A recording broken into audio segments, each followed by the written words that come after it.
Terima kasih pemirsa, Anda kembali menyaksikan Kominfo Newsroom. Wakil Presiden Republik Indonesia Maruf Amin menyebutkan kemajuan teknologi yang canggih dan modern menjadi salah satu kunci untuk meningkatkan kualitas sumber daya manusia dan mendukung terwujudnya Indonesia menjadi negara maju. Hal tersebut disampaikan Wapres dalam acara penganugerahan Ahmad Bakri 20 tahun 2024 di Jakarta Selatan pada Kamis 22 Agustus 2024. Wakil Presiden Maruf Amin dalam acara penganugerahan penghargaan Ahmad Bakri 20 tahun 2024 di Jakarta Selatan pada Kamis 22 Agustus 2024 menyebutkan, kemajuan teknologi yang canggih dan modern menjadi salah satu kunci untuk meningkatkan kualitas sumber daya manusia dan mendukung terwujudnya Indonesia menjadi negara maju. Wakil Presiden menyampaikan untuk menciptakan peningkatan dan kemajuan teknologi tersebut diperlukan kolaborasi antara dunia usaha, media, pemerintah, dan akademisi harus diperkuat untuk menciptakan ekosistem yang mendukung inovasi teknologi dan pengembangan sumber daya manusia. Hingga Agustus 2024 ini Indonesia terus gencar melakukan investasi dalam bidang pendidikan, inovasi, dan pemanfaatan kemajuan teknologi, serta penguatan jati diri bangsa yang turut mendukung dalam menghasilkan generasi penerus bangsa yang unggul demi menciptakan Indonesia maju. Dalam kesempatan tersebut, Wapres juga menginstruksikan kepada pemerintah terkait untuk memastikan agar generasi muda Indonesia mendapatkan pendidikan yang berkualitas dan berkarakter agar kelak dapat memimpin Indonesia menuju Indonesia Emas 2045. Saat ini sebuah negara bisa dikatakan maju bukan hanya karena memiliki kekayaan alam yang melimpah saja, tapi juga memiliki sumber daya manusia yang berkualitas dan dukungan teknologi yang canggih. Untuk itu, investasi dalam pendidikan, inovasi, dan pemanfaatan kemajuan teknologi serta penguatan jati diri bangsa adalah kunci dalam menghasilkan generasi penerus bangsa yang unggul demi mewujudkan Indonesia maju. Selain itu, kolaborasi antara dunia usaha, media, pemerintah, dan akademisi harus diperkuat untuk menciptakan ekosistem yang mendukung inovasi teknologi dan pengembangan sumber daya manusia. Direktur Jenderal Aplikasi dan Informatika Kementerian Komunikasi dan Informatika Hoki Situngkir mendorong dibentuknya organisasi keamanan siber melalui Asosiasi Independen Para Pegiat dan Pelaku Keamanan Siber.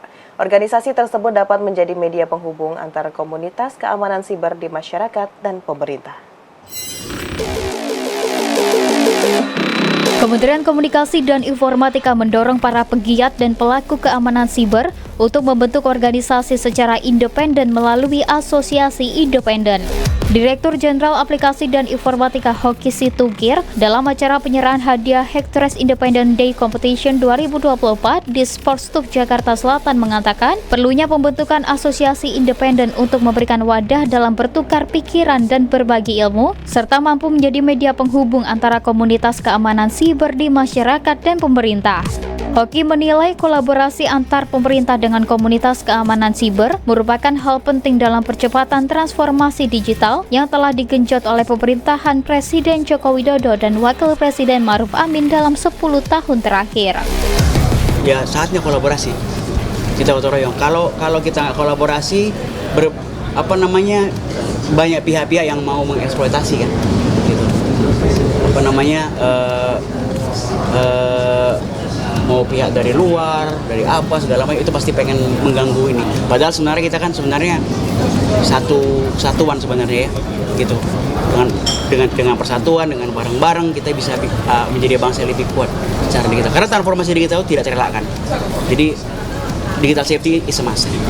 Melalui Hacktrace Independent Day Competition 2024, Hoki pun berharap dapat meningkatkan jumlah talenta digital yang menguasai bidang keamanan siber di Indonesia, khususnya yang memiliki tingkat kesulitan tinggi.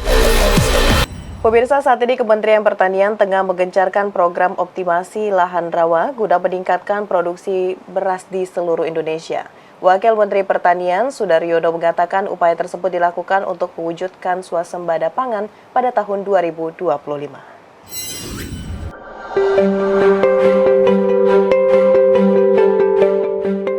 Kementerian Pertanian terus berupaya memaksimalkan program optimasi lahan rawa yang menyasar di beberapa wilayah di Indonesia, salah satunya Sumatera Selatan.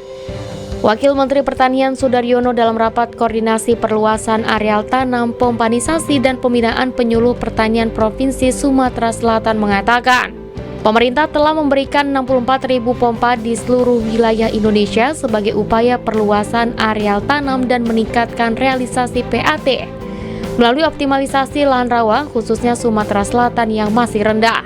Sudaryono memastikan sebagai salah satu daerah dengan optimalisasi lahan rawa terluas yang terbagi ke dalam 5 kabupaten, Sumatera Selatan bisa memproduksi beras mencapai 218.000 ton atau sekitar 3 ton per hektar sawah. Dengan konstruksi optimalisasi lahan rawa ditargetkan akan selesai pada bulan September mendatang. Yang kita mau kejar adalah konstruksi. Ya, tadi Panglima Kodam dan Komandan Kodim Jalapor sudah menyampaikan bahwa insya Allah di awal September konstruksi untuk optimasi lahan rawanya selesai. Beralih ke informasi lainnya, pemirsa, Direktorat Jenderal Pengawasan Sumber Daya Kelautan dan Perikanan Kementerian Kelautan dan Perikanan bersama Bea Cukai Batam berhasil menggagalkan penyeludupan 795.000 benih lobster senilai 90 miliar rupiah. Pengungkapan kasus tersebut berawal dari informasi masyarakat terkait rencana penyeludupan benih lobster pada Rabu malam 21 Agustus 2024.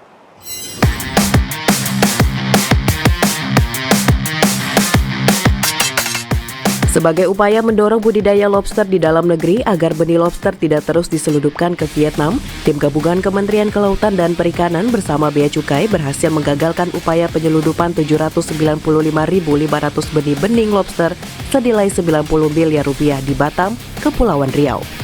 Direktur Jenderal Pengawasan Sumber Daya Kelautan dan Perikanan, Pung Nugroho Saksono, menyatakan bahwa benih yang disita terdiri dari 783.200 lobster pasir dan 12.300 lobster mutiara.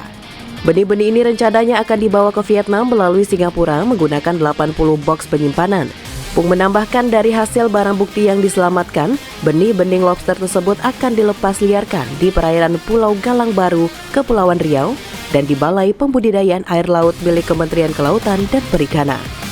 Jika dinilai dengan harga kurang lebih 90 miliar, ini kerja yang luar biasa, kerjasama yang sangat-sangat kita harapkan ini bisa selamanya kita laksanakan. Dan juga menjadi garda terdepan juga dalam pencegahan ini dan terutama di perbatasan. Pemirsa, usai jeda pariwara, Kominfo Newsroom akan kembali dengan informasi lainnya. Tetaplah bersama kami.